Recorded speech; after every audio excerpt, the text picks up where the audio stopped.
আমি কন্যারা সেটা ঠিক, এটা কন্যা সেটাও ঠিক। এদের বিষয়ে বিভিন্ন কন্যা আমার আশেপাশে আপনি দেখতে পারেন। আমার কপালে এবারকে সুন্দর সুন্দর মেয়ে আছে, আর আমি কি করবো বলেন। তারপরে আপনি সোয়ার সাথে আপনি হলে ভিডিও কল আপনার কথা বলেছিলেন, লাভলিও ছিল। তো আমরা সামনে আপনাকে বলেছিলাম আমি হিরো আলম 30টা মেয়ে নিয়ে আমরা নতুন মডেল নিয়ে আবারও কাজে ফিরতেছি। এর মধ্যে 2-3টা মেয়ে আমাদের পাশে দেখতেছে, আরও 27টা দেখবেন। হিরো আলমের প্রতিদিন এক একটা হিরো আলমকে এতদিন আমরা সমালোচনা করেছেন।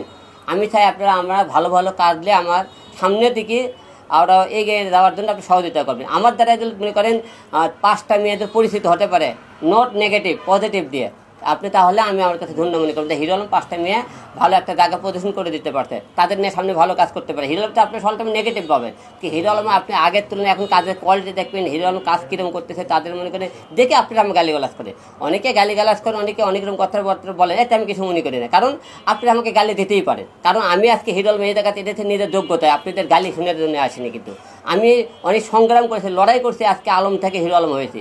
আপনারা অনেকে আমাকে বাজে মন্তব্য করে পারেন, আমার কথা আমাকে ভালো না লাগে আপনার ভিডিও আমার স্কিপ করে দেবেন, কিন্তু দয়া করে গালি দেবে, কারণ গালি দেওয়ার অধিকার আপনার নাই। কারণ আপনি যখনই কাউকে গালি দেন, কমেন্টে উল্টোপাল্টা বলেন, তখন কিন্তু আপনার ব্যবহার বংশের পরিচয় দেন। আপনি ভালো লাগবে আমাকে দেখেন না, আপনি গালি দেওয়াকে দেবেন কেন, এড়িয়ে চলে যান। কিন্তু যখনই আপনি গালি দেন, আপনাকে একটা লোকের সাহস দেন, সে অন্যায় করলে তাকে ভালো কমেন্টে বলেন আলম ভাই আপনি এই দিকগুলো আপনি পরিবর্তন করে সামনে আসেন, আমাকে আপনি ভালো হওয়ার সুযোগ করে দেবেন। কিন্তু উল্টোপাল্টা কেন বলেন? এই যে ধরেন আজকে আমার পিছনে দেখেছেন মেয়েগুলো, এরকে মনে করেন স্বপ্ন তারা সামনে রেখে আমাকে বাংলাদেশে একটা স্টারগুলো একটা ইয়ে আছে দেখবেন, একটা রাতে ভাইরাল হয়ে গেলে তারা মানুষ মনে করে না, নিজেকে পরিবর্তন অনেক কিছু মনে করে, কিন্তু নতুনদের সুযোগ করে দেয় না। আমি হিরো আলম নতুন করে সুযোগ করে দিই, এটা অনেকে অপরাধ। অনেকে বলে যে হিরো আলমের পাশে এত কিউট কিউট মেয়ে করতে থেকে ভাই, আমরা এত সুন্দর হ্যান্ডসাম টেকালা এত ইয়ে, আমরা সুন্দর মেয়ে পাই না কেন? এটা দোষ হলে এটা আপনাদের ভাগ্যের দোষ, এটা জেলাসে করে লাভ দেয়। আমার কপালে এবারকে সুন্দর সুন্দর মেয়ে আছে, আর আমি কি করবো বলেন। এটা আপনাদের দোষ, এটা এই নিয়ে আপনি গালি দিতে পারেন, জেলাস করার কোনো দোষ নাই। আমি কন্যারা সেটা ঠিক, এটা কন্যা সেটাও ঠিক। এদের বিষয়ে বিভিন্ন কন্যা আমার আশেপাশে আপনি দেখতে পারেন।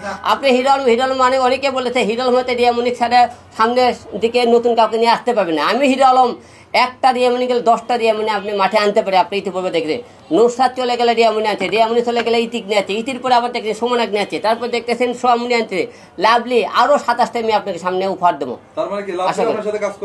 কেন করবে? সে আর্টিস্ট না, সে কাজ করবে কেন? আমার চোখে সবাই সুন্দরী, কারণ সবাই যেহেতু মনে করেন আল্লাহ সৃষ্টিকর্তা মানুষ, সবাই মানুষের ঘৃণা করতে নেই, সবাই সুন্দরী। কেন? যার যার যোগ্যতা সে সামনে এগিয়ে যাবে। আমি কারি মানুষের সহযোগিতা করবো, তাদের স্বপ্ন পূরণ দায়িত্ব আমি নিয়েছি। হয়তো তাদের স্বপ্ন কি করে দায়িত্ব, আপনার স্বপ্ন পূরণ করেন না তো, আপনারা মানুষের গেলে আপনি তাদেরকে ঠেলে ফেলে দেন কেন? প্রতিটা লোকের ভিতরে স্বপ্ন আছে, কেন আপনারা স্বপ্ন পূরণ করে সহযোগিতা করেন না? আপনারা আমাদেরকে সহযোগিতা করলে একটা মেয়ে একটা জায়গায় তৈরি হতে পারে।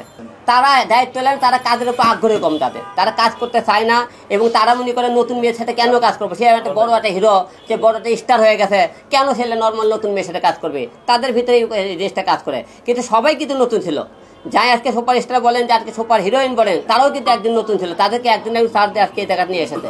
কিন্তু আমরা তো এইদিকে মনে করেন সবাই সহযোগিতা করে বাংলাদেশে দেখেন আমাদের অনেক কিছু হলে নায়িকা সংকট, অনেক হিরোর সংকট, অনেক বাবার সংকট, অনেক মায়ের সংকট। আপনি কাজ করবে দেন, ভালো আর্টিস্ট পাওয়া যায় না। আপনার নতুনদের যদি আপনি সহযোগিতা করেন, তাহলে দেখবেন ইন্ডাস্ট্রি ভালো ভালো কাজ উপহার দেওয়া সম্ভব, কিন্তু আমরা তো সেটা করি না।